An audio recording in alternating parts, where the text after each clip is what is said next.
Hi, I'm Maunika Gowardhan, and I'm super excited to collaborate with Pataks, creating some really lovely regional Indian dishes to show you how accessible and amazing Indian food can be. So we'll get started with the first one. I'm cooking a prawns patia, and it's a really simple dish with some really amazing flavors, including the Patak's Balti Spice Paste. So let's get started. I've got the pan nice and hot. Add 2 tablespoons of vegetable or sunflower oil to the pan.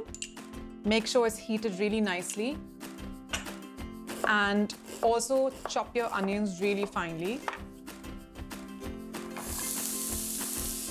Keep stirring as well while you're frying them, so you get them to soften nicely and also change color. Now this is the only step in the recipe that will actually take anywhere between 10 to 12 minutes. So you want to make sure you actually give it a little bit of time. So the onions are getting nice and brown. You want that really lovely caramelly color on it. I'm going to add just a few curry leaves. So about 3 or 4 curry leaves. I'm going to tear them in as well, just to release their flavor. And they'll start to sort of crackle as they cook. While the onions are browning slightly, what I'm going to do is just chop up some garlic. These are large cloves of garlic, so if you're using small cloves or medium cloves, I would suggest about 6. Now the garlic needs, I'd say, no more than a minute to just fry in the pan. You want all the raw flavors of the garlic to actually come out.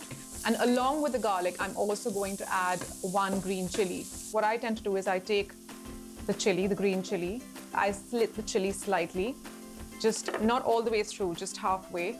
So what that does is actually encases all the seeds within the chilli, and it still gives a nice sort of mellow heat to it. Fry that for about a minute. I'm going to add 2 tablespoons of the Patak's Balti paste. Now this paste itself actually has a really lovely concentrated flavor. And what I like about these pastes is they have this little bit of oil that actually oozes out as well, which is quite nice. And it's also got a lot of flavor. So add a little bit of that oil. You want to make sure it's mixed in really nicely. So give it a stir for a few seconds before you add your next ingredient. At this point, I'm going to add the prawns. Today, I'm actually using king prawns, just shelled and deveined. Just mix it in really well. And I'm going to season it as well with some salt.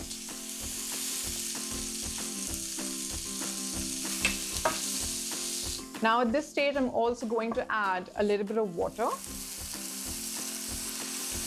just to loosen it up ever so slightly. Now what you really want is that balance in Indian cooking, which I think is really, really crucial for most dishes, which is the salty, hot, spicy, sweet, tangy, all of it at the same time. So just a little bit of sugar here. So a good heaped teaspoon of sugar. Along with that, I'm also adding one of my favorite ingredients, which is the tamarind paste. Now this also lends a really lovely, rich, treacly, not just flavor, but color to the dish. And stir it in really nicely because you want that sour and sweet element to kind of come through in the patia. So you need to give it a good mix.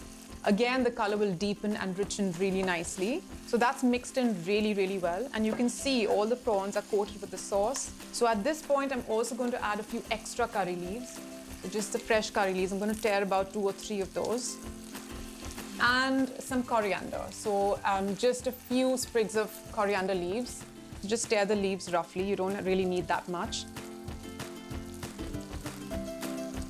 And that's done. You have a really simple Parsi prawns patia ready in no time. Serve this with some rice or even with some naan, and it's just the perfect one-pot meal if you ask me. A super delicious dish and really easy to cook. For more details of this recipe and lots of curry tips, make sure to check out the brand new website for Pataks at www.pataks.co.uk.